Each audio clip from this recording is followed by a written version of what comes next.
Today we're going to be talking about tasting tokens. So my name is Jana. I am a founding member of Club dVIN. I'm also the head of content. And I have my WSET diploma. So I've been working with Club dVIN since around December. Very, very exciting club to be a part of. I think we're on the forefront of some really exciting and hopefully revolutionary things in the wine industry. And today I am joined by Richard Hemming, who is a master of wine. Richard, I'll let you introduce yourself. Yes, well, that's the most interesting part, the master of wine part. I started that program in 2009 and I passed in 2015. For pretty much all of that time, I was a freelance communicator, and I am now head of wine Asia for 67 Pall Mall based in Singapore. Still doing a bit of writing, which includes covering NFTs, Web3, blockchain technology. That's become a really interesting topic for me. And like you, I'm a founding member of dVIN and very excited to learn more and discuss more. So look, we've both gone down the NFT blockchain rabbit hole, haven't we? Yeah, it was. Yeah, definitely. It was something I wasn't too familiar with, I have to say. When one of the co-founders approached me about the project, it sounded so exciting. I just jumped right on the bandwagon. But yeah, I've been dabbling a little bit in crypto for the last 5 or 6 years, but NFTs were totally new to me when we started this project, and it's just really fascinating to see the potential that comes with them. So yeah. So sorry, go ahead. It looked like you were going to say something. Well, yeah, I was just going to add that I've come from the same background with no formal knowledge of any of that part of the web, really. However, I've always been interested in tech, and after the first few times I heard about NFTs in particular, could see that they were going to become something that the whole internet relied on, and possibly, you know, by extension, huge amounts of the real world underpinned by what they can offer. And the interesting thing about where we're at the moment is that nobody can be exactly sure how it's going to go, exactly how it will unfold. And, you know, like a lot of startup phases of things, there are loads of people out there who are perhaps don't have the right infrastructure, or perhaps even intentions to kind of be to survive this early stage. However, seeing what I've seen from the wine scene, I think dVIN have got a really interesting angle, including tasting tokens, but some other functionality as well. And I haven't really seen anything exactly like that. But I can think of many ways that it can be applied in lots of different situations. So I think figuring that out as it happens over the next year or more is going to be a really interesting side of things. Yeah, 100% agree. And it actually reminds me the first time that we met, because we haven't met officially in person yet. I can remember asking you what the most exciting thing about Club dVIN was in your opinion. And I'm just gonna I'm gonna ask you that question again right now, and I want to see if you answer the same way. So what excites you most about Club dVIN, Richard? Well, I think the application of NFTs to not just buying wine, which is something that quite a few people are offering, and which has all the interesting benefits of traceability and possibly a percentage of sale going back to the winemaker and all the things which I think are now actually reasonably familiar. But the idea of having digital corks and tasting tokens, and that idea of rewarding wine lovers and allowing them to take advantage of their passion to get access to great things, I think that is a real key feature of dVIN for me. Yeah. Okay. Well, that's great, because that's a little preview into what we're going to be talking about in more detail. But I think your original answer, actually, I know what your original answer was, and it was different, and I really liked it. And I think I've told a few people already, I've quoted you, but it was that so many times, because I feel the same way about so many things with technology, things just kind of go so quickly nowadays that it's you always feel late to the party. And I think that one of the things that you had said originally was that it was like the first time that you felt like you were really like on the forefront of it. And I could totally relate. And it's just I think we are early as an industry, just because the wine industry has been working the same way for so long. It's time for things to evolve, and I think it's inevitable that it will evolve. But yeah, I wonder how accepting the wine industry will be as we move forward, not only as Club dVIN, but in general with NFTs. Yeah, do you think the wine world's ready? It's an intriguing question, because the wine world has a reputation for being quite slow to adopt new technology, although I think that is actually quite unfair. I think the problem will be if there are companies that are unscrupulous, that exploit the promise of this technology and end up overcharging people or not fulfilling on the stock that they claim to have, those sorts of things. Those are inevitable, and they happen in the normal wine trade. If NFTs get associated with that, I'm sure someone's going to try and do it. That could make everybody very cautious. And I'm sure that some of the older generations perhaps don't see the real advantage of it. So, you know, there's going to be a degree of resistance. But I think what we're seeing is the real innovation in this sector is being driven by tech guys who happen to be wine lovers. It's not so much the other way around. And so I think that's a good thing, because it means that, you know, the tech and the underlying understanding of how this works is already in place. And then the wine expertise is coming from, you know, the rest of the wine community who are being invited in, which is, you know, very much how dVIN operate. And it makes a lot of sense to me.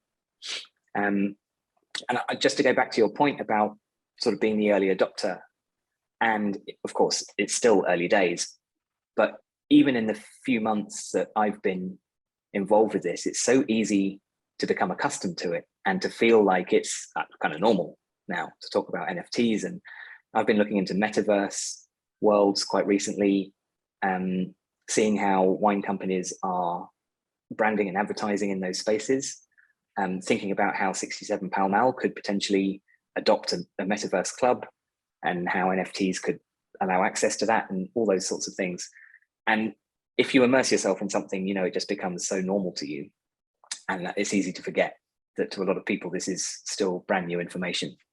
Yeah, no, that's so true. That's so true. Just because we have been kind of chatting a little bit about 67 Pall Mall, just to give people some backstory, can you just explain what 67 Pall Mall is for those who may not know? Sure, just 1 second. Absolutely. And then we have to know what you're drinking. Yeah, sure, of course. So 67 Pall Mall is a private members club for wine lovers. It opened in London in 2015.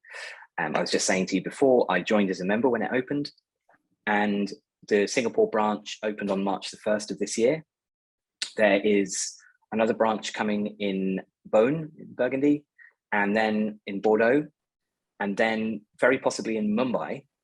And we also have plans to open several others. And not forgetting, we already have a club, a second club in Verbier, in fact. So the idea of the club is that it provides the ultimate destination for wine lovers. We have a huge selection of wine. In Singapore, it's 5,000 by the bottle, of which we serve 1,000 by the glass. And we use Zalto glassware throughout. We have an all-day menu. We have unlimited corkage. We have a really excellent events program, bringing in winemakers and experts to do masterclasses and dinners. And we have this amazing penthouse premises, which is on top of a building called Shaw Centre, which is right in the heart of the sort of main shopping district of Singapore. So it's a young company, but I think within the wine world, it's already got a pretty good reputation. And we are hoping to open maybe another 10 clubs over the next 10 years. Amazing.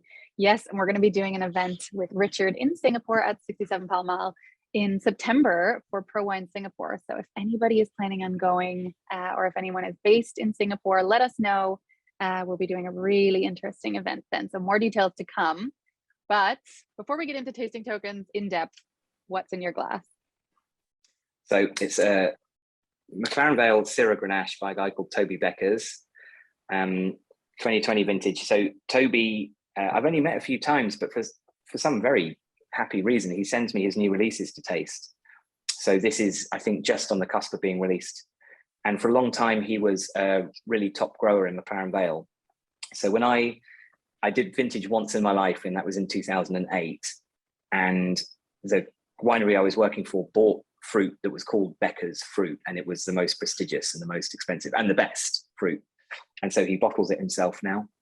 And I'm a real sucker for this style. I think it's probably not very trendy, but I don't care. It's big and bold and just full of fruit and oak, and it's really satisfying. This is a serious wine too. Like, it's very savory, it's age worthy, but just as a sort of hedonistic pleasure, it's the kind of wine that I just can glug away. Oh, nice. Okay, I'm thirsty. I mean, it's 1:15 here in Germany, so still on the coffee, but you've inspired my evening tonight.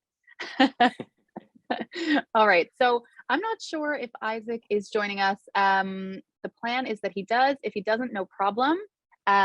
We will still get into it. So let me first just kind of give a little bit of a backstory or the lowdown on what Club dVIN actually is. So for those of you who don't know, Club dVIN is first and foremost a wine club.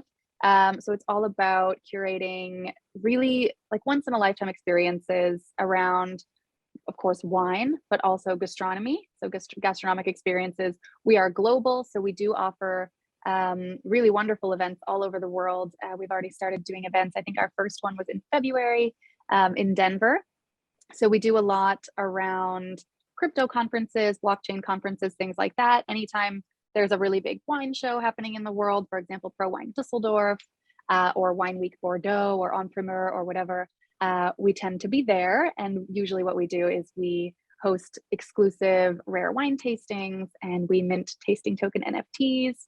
And we spread the word about dVIN and just drink really great wines and enjoy each other's company, because we are a lot about community. So we already have created this kind of global web of who we think will be shaping the wine world for the next 50 years. So we have this network of founding members, Richard and I included, but we've also got, for example, Raj Parr, we've got Jane Anson, we have Anne Krabeel. So a number of masters of wine, wine writers, winemakers, and the likes. So it's all about kind of creating this community and sharing with each other, whether or not it is virtually like this today or in person. So we've got 3 NFTs. Club dVIN is backed by blockchain. That does not mean that you have to know anything about blockchain. You also don't really have to know anything about wine, but you should be interested. Basically we use blockchain to seal trust into the purchasing process of investment grade wines. There's a lot of wine fraud in the world. So blockchain can help prevent that. We've got a lot more coming on that. We're actually going to be doing a webinar on the 21st with Maureen Downey, who is the expert of anti-fraud in the wine industry. So if you want to learn more about that, be sure to check out our website, clubdvin.com/event, and you'll see all of our upcoming webinars, that one being one that's coming soon. So we've got 3 NFTs that work within Club dVIN. The first one is your membership NFT. So it gives you access to everything. So you buy your membership, it's a one-time fee, and then you're in. We like to think of it as something that you can hand down for generations. It's a virtual asset that gives you access to everything that we do. So you can find out more about that as well on clubdvin.com. But we're still selling memberships, so they aren't sold out yet. You're not too late to the party if you want to check it out. The second NFT within Club dVIN is the Digital Cork, which is it's an NFT that is connected to any bottle of wine that you buy through the Club dVIN platform. So it's basically just the digital twin to the physical asset. So the wine stays the same. I know a lot of people think, why would you connect an NFT to a consumable product? How does that make sense? And it's literally, it's chain of custody and transparency. And again, sealing trust into that whole purchasing process of investment grade wines. So we source wines directly from the producer or from pristine sellers, for example, like Robert Parker's. So we you can trust the wine, it's authentic. You connect the NFT to the bottle at that point, and then you can trace it all the way through its movements. Usually an investment grade bottle of wine trades hands 2, 3, 4 times. I think it's actually 3.2 times before it's actually consumed. So then you've just got that really clear, transparent public ledger of who's owned the wines. So that is the Digital Cork NFT. Basically what happens when you want to open the actual wine is we use NFC technology. So you scan the bottle through the dVIN app, which is just, it's really slick technology. So you scan the bottle and then this little slider comes up and it says, are you sure you want to open it? So that's digitally uncorking the bottle. And then what happens is a QR code pops up on the screen. So the original NFT, the Digital Cork, is burned because the wine is no longer saleable. Okay, so obviously you can't keep trading that bottle anymore. It's opened. So the NFT is burned, it becomes a soldier, and it lives on in your tasting journey through the dVIN app. So you'll always have that memory. It's a beautiful little video that shows the journey of the wine. And then this QR code pops up. So anybody that you consume that bottle of wine with, you're probably going to want to share your experiences, right? So wine is all about sharing. And this is basically elevating the way that we can share our wine experiences. So you have this QR code, and then all of your friends that you're drinking the wine with, you basically show them the QR code. They take with the camera on their phone or through the dVIN app, scan the QR code, and then instantly this tasting token is minted and is dropped into their wallet. If they don't already have a crypto wallet, the Club dVIN app will build them one in like 10 seconds. It's super slick. Yeah, and then every single tasting token that you collect goes into your tasting journey in the app.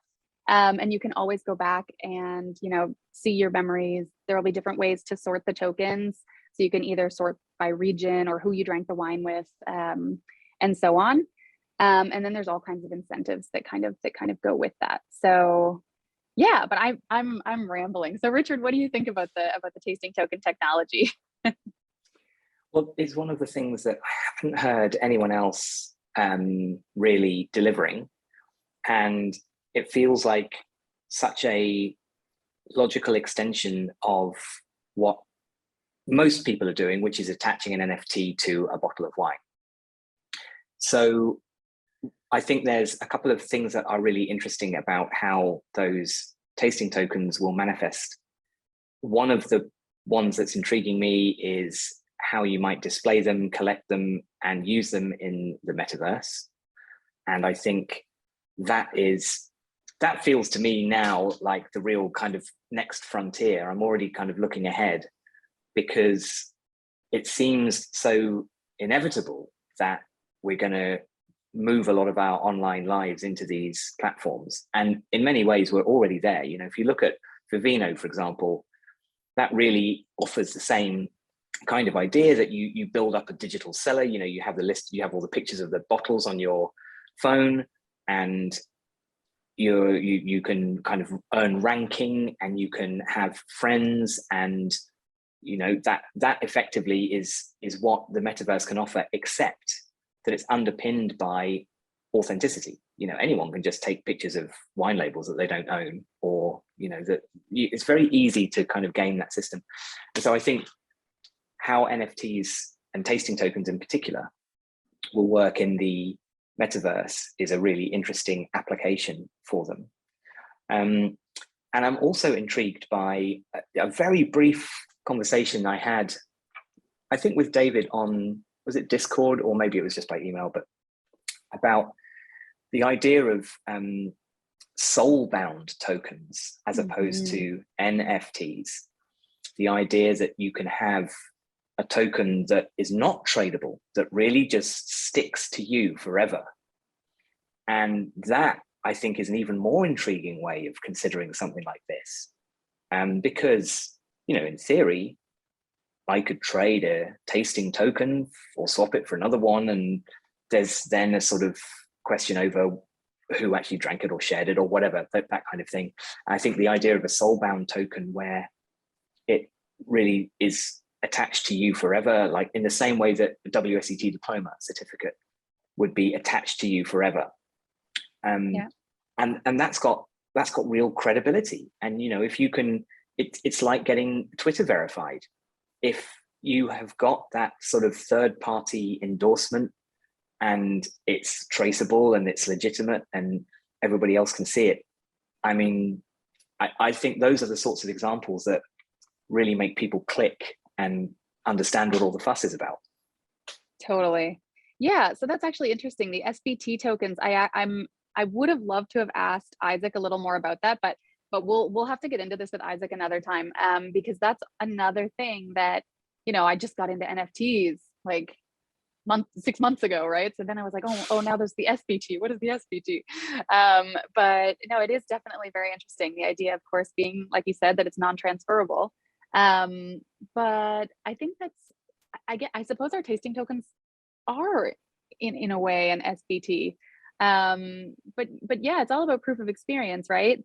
And that's a really interesting thing in the wine world. And it's something a lot of people don't want to admit, but this whole flex on social media is such a big thing. And if you can really have it verified, then I mean, that it's just that much cooler. And I know that the social platforms are already working now with profile photos. You can change your profile photo to your NFT and things like that. And I think Instagram has already or is going to be releasing the option to instantly share your NFTs. So you'll be able to share your tasting tokens on social, which we're very excited about, especially me as an influencer. I hate the word, but a wine communicator, working with social media a lot. So I find that really, really exciting.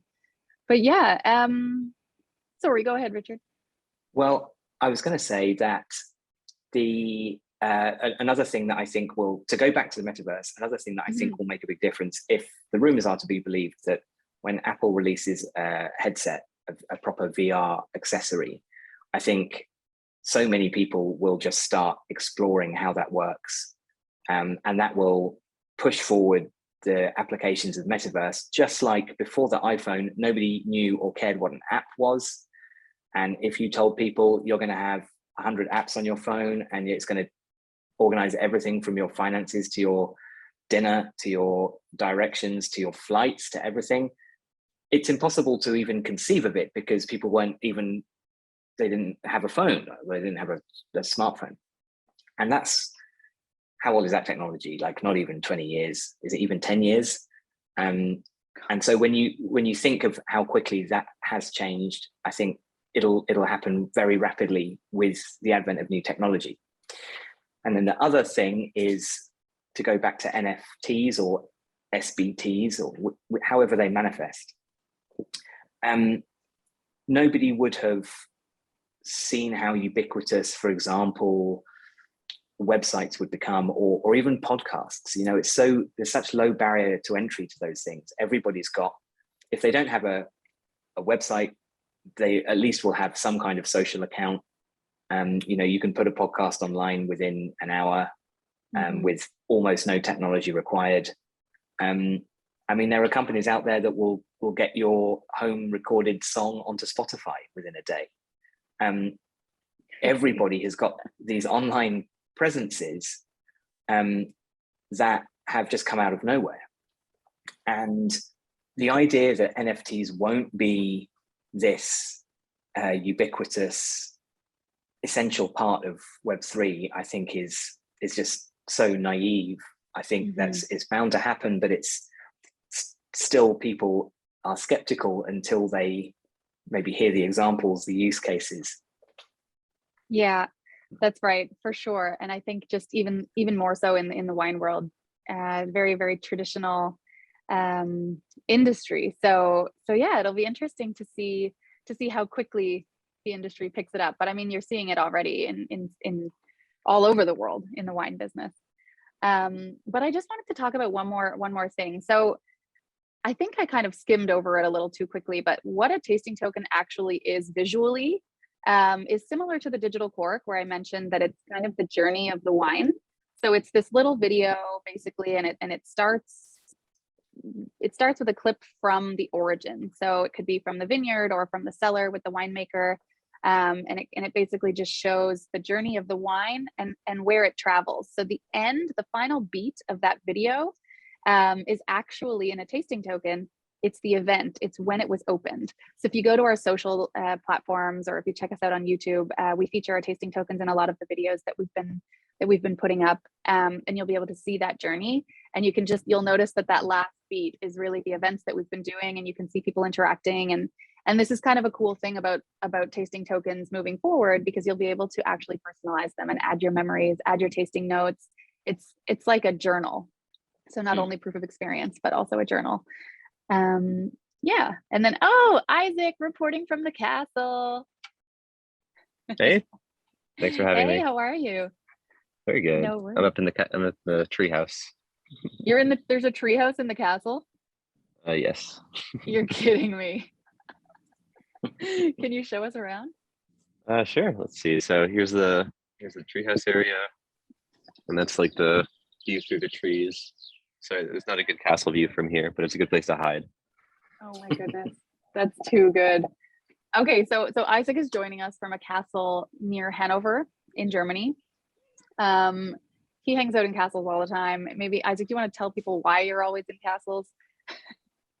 Well, I organize a lot of residencies for people that are building in kind of this like at the kind of border of the whole like kind of Web3 and real world space. So that we often tend to find unique locations to hang out in and collaborate on projects. And often in Europe, that tends to be castles. We've been like talking over the last couple of weeks here just about like all the ways that kind of like Web3 and Web3 communities and stuff are kind of like bridging and creating value for folks in the in maybe like traditional niches or subcultures or stuff like that. It's been amazing just hacking with people on like physical things, on like on experiential things, and also just kind of like validating some of the things that we're thinking about as far as like how to link real world assets into like Web3 experiences. Like there's folks here that are creating like community curated and owned museums that are like artifacts that we care about, like making our own Smithsonian, and people that are thinking about like, okay, how do you record the history of an object so that 2,000 years from now there's a record of it, and we're not looking at something and being like, what's this random rusty thing. And so like I think that like all of the stuff with wine also plays into that, where it's like so much history, so much story, and so much I think that can be attached and help people make those connections. Totally. Okay, so Isaac, brilliant. Everything you say, just fascinating. But do you want to give yourself a little introduction and how you got involved with Club dVIN? So we've already both introduced ourselves, and we've kind of already talked a little bit about how tasting tokens work, but just let people know maybe your involvement in dVIN. Sure. So I'm a builder in the Web3 space. I've been doing it for quite a few years now. Primarily, I do a lot of smart contract development, but I also work on kind of like ecosystem and experimentation and stuff like that. So how I got connected with Club dVIN was actually early in last year. We were thinking, I was thinking, how could we? I was trying to do some experiments with like real world assets and on-chain cooperation, and so I started trying to like collect rare objects, collectibles as a DAO, as a group. We had one experiment which was, could we buy a warehouse full of whiskey as a DAO, like unbranded 4-year-old bourbon that we could like kind of sit on and age and like maybe have a community owned brand, or just think about different ways to interact with real world assets. So we launched that successfully, and then from that, some people that I had worked with in previous years connected me with Badad from dVIN, and they're like, oh, you have to talk to these people. Are all thinking about all the different ways to bridge the communities and make both stronger from it. So I had a brief phone call with them, and we decided that, you know, it made a lot of sense to collaborate on the tech stack, especially because we had already built a lot of tooling, and so that's how we started. I guess in January we met up in Paris and minted some of the first ever proofs of concept tasting tokens, which were just POAPs at the time of like pictures of the wine label. But what we did is, yeah, we sat around a table in Paris, we drank a bunch of wine, had an amazing evening, and then like dropped a POAP on everyone's wallets with like, hey, this is the wine you drank. And everyone, and like people just responded really favorably. They're like, I remember I went to a wine shop when I got home and pulled out my like POAP wallet to like see what wines we had drank, to see if I could find them there. And like that was pre like doing it like the official like dVIN tasting tokens, and we were just kind of experimenting with it right around a table. So it kind of proved out the concept immediately that like there's something cool there, and from then on we just started, you know, building and shipping. Yeah, that was fun. That was also my first real experience with dVIN, meeting everybody in Paris then, and just literally breaking bread. I don't even think we didn't even use plates or anything. That was such a like, what a great memory, sitting around that table, eating foie, drinking fabulous wines, and just, yeah, talking about limitless possibilities. That was great. And then we went to a castle with Isaac in Burgundy. Yes, different castle. Oh, different castle. As you do. Okay, so Richard and I had been talking a little bit about the difference between an NFT and an SBT. But you are the real pro here. So can you give us a little bit of an intro to the difference? And is a tasting token an NFT or an SBT, or is it both? See, yeah, it is kind of both. So so NFT, non-fungible token, everything is unique, but tends to be transferable. Like they tend to be used for things where there's some sort of like value or scarcity associated with them, but they could really be used for anything. Like they could be used for uniquely identifying objects or provisioning access to things, like membership clubs. Like they can kind of be anything, but typically transferable, as in like this is issued to you, do with it what you want, sell it if you want, transfer it to whoever you want, and then which is like great for many use cases. But there's also use cases where when you give something to somebody, it's really for them, and perhaps it would affect your system in a negative way if they were able to be like traded and ported and transferred and bought and sold. Perhaps that's not the market dynamics that you want to create. So a SBT, which is like kind of a term for like a soul-bound token, which kind of comes from some old like video game terminology, like most things in the crypto space. Hey, I have a friend here.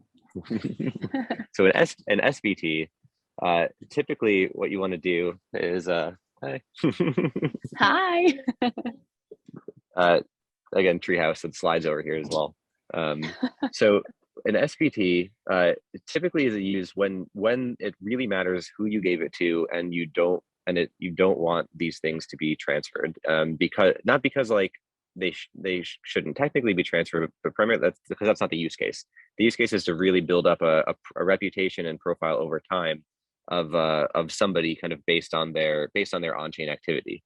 And so years ago, when POAP or proof of attendance protocol launched, they were kind of like this. Technically they are transferable, but very rarely are they actually transferred, because they are tied to a specific memory. They're like, you were at this conference on this date, you were at this party at this date, you were like you did this thing by this date, and like those things can build up a way for you to look at another wallet on the blockchain and be like, is this a person? Is this a bot that's trading? Because there's nothing on the blockchain that tells you who people are. And so like if you look at a wallet and it's got, I don't know, a bunch of like DeFi balances and stuff, it's like, okay, maybe this is like a crypto trader. And then you see one that's full of like wine tokens, you can be like, oh, this might be a cool person. So, and yeah, and like if it was transferable, perhaps you wouldn't be able to do that sort of analysis. And so dVIN's tasting tokens are basically like, you know, I don't know, stomach bound tokens. You can drink the wine and they're and they're yours forever. Yeah. I like that, stomach down token instead of soul down. That's good. Okay, so just if we're thinking about, we talked a little, but really, really briefly about, actually, I'm not even sure if we really got into this at all, but kind of this reward program or loyalty program that comes with tasting tokens, where basically the idea is to incentivize people to collect tokens. You can, for example, collect a vertical from Petrus.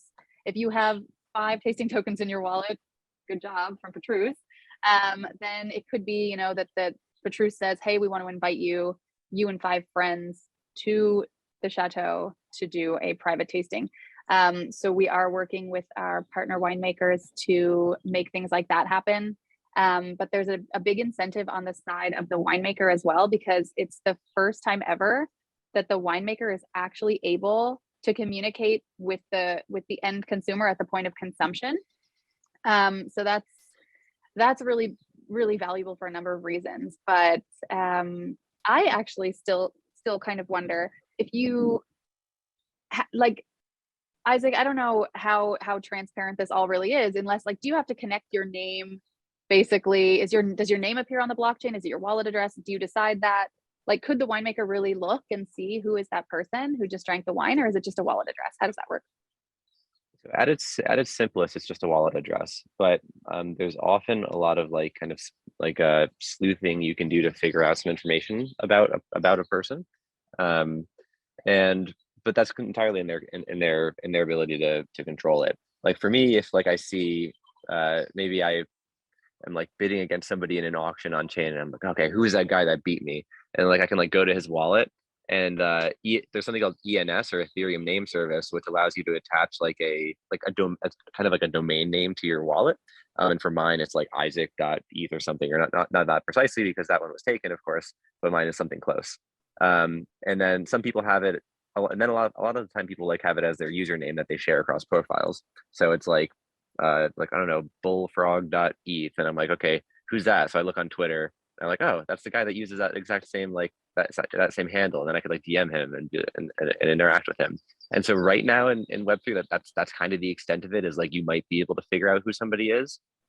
There's a lot of work going on in like identity and reputation systems that will allow people to be more discoverable.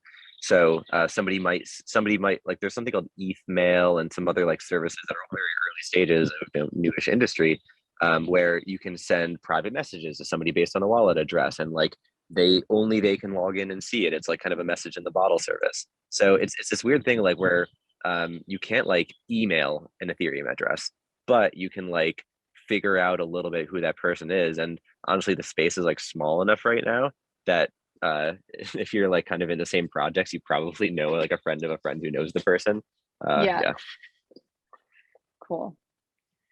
Awesome. All right. Well, I'm going to try and keep this. We've got about 6 more minutes. So if anybody has any questions that they want to put up in the chat, please go for it.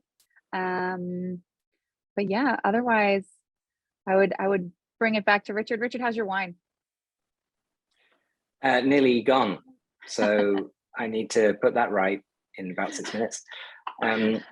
It's interesting about the anonymity, because from my point of view, if we were just taking dVIN and the wine offering, I would very much I would want people to know who I was and what I was doing, because it's my profession. And so it's important to me that my connections across all social platforms and then into Web3 environments would have consistency like that. And one of the things I found so fascinating about dipping my toe into the Web3 world and wallets is how anonymized it was. Like I went straight in there and I was just like Richard Hemming on all of my profiles. And I think I probably looked like a bit of a weirdo for doing that, for just making it so obvious and so apparent. But I'm going into it with the idea that, you know, this is, I feel like this is a business as well as an interest. And so I want the value kind of attached to where I'm going.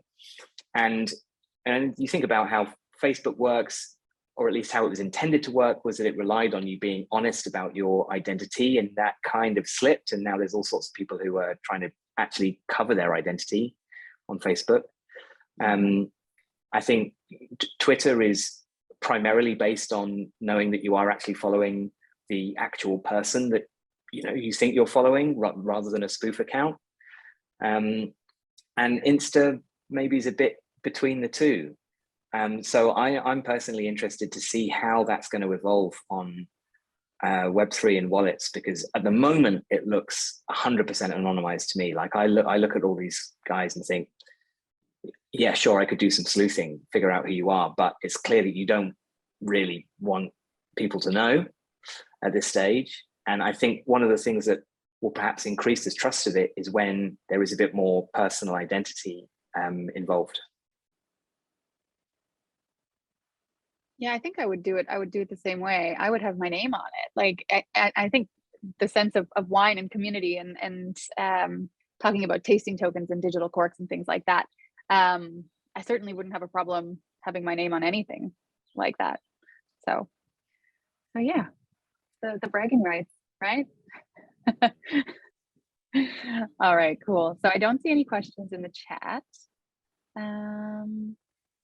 Isaac, do you want to touch on anything else tasting token wise? Maybe about the royalties, or is there anything else that you think might be particularly interesting to cover? Something that's just like kind of a byproduct of using like NFTs almost as like an API for something, which is like a standard data structure, a standard data access structure, is like all these marketplaces that were built for things that are more like profile picture NFTs or like art NFTs.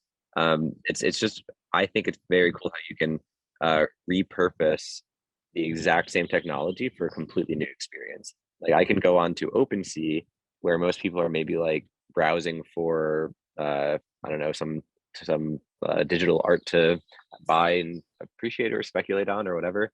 But at the same time, they could click on like a dVIN token and like be like, oh, this is owned by 30 people, and click on it, and like those are 30 people that happen to be at an event in like an event in Denver or something.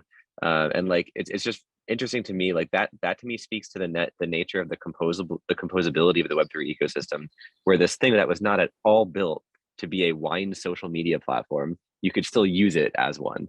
And like a wine social sharing, and anybody that's like creating a new project that they're like, well, we're going to make a whiskey club, and everybody that's had this bottle of wine in dVIN, we think that that's a sign that they're a good person, or a good person for our club, so we're just going to like airdrop something into their wallet. And like that's the type of stuff that like happens in Web3, where it's like new project launches, airdrop stuff on existing people to get their interest. And like the reason why do all this stuff on chain is so that we can have experiences like that in the future, like you said, where it's like, okay, everyone that has had these vertical bottles gets airdropped an invitation. But like even permissionlessly, even not just like dVIN doing that integration with a vineyard, somebody out there could just see all these like wine loving crypto people and start offering them other things. And so like that is like that's the exciting future, and why we accept some of the UX limitations of crypto, because it leads to so much like an explosion in composability and options. Nice. The possibilities are endless. It's pretty exciting. It's pretty exciting to see the wine world start to adopt this. Richard and I were just talking before you joined about having the feeling a little bit that for the wine world we are a little bit early on this, but how inevitable the whole thing is. So really exciting to be kind of on the forefront of it right now. And yeah. Okay. So no questions still in the chat. I think we're good. We're going to be uploading this to YouTube. So we'll be able to link it also to the website. So if anybody watching, if you've got friends you think might be interested, let them know. And be sure to follow us, please, on social media. Show us some love. And yeah, thank you so much, Richard and Isaac.